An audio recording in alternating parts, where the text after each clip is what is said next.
Hello everyone, welcome back to my part 2 video. আজকে দেখতে পাচ্ছেন যে আমি গতকালকের মতো ভুলটা করিনি।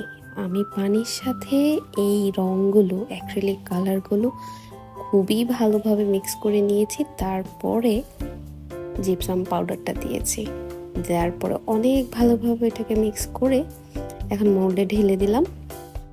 মোল্ডে ঢালার পরে একটা জিনিস অবশ্যই করতে হবে, সেটা হচ্ছে অনেক ভালো করে ঝাঁকাতে হবে যাতে ইভেনলি প্রোডাক্টটা সব দিকে ছড়িয়ে যায় এবং বাতাসটা যাতে বের হয়ে যায়। যদি আপনারা না ঝাঁকান তাহলে ট্রাস্ট মি, প্রোডাক্টে এতগুলা বাবল আসবে যে এটা দেখতে খুবই জঘন্য মনে হবে।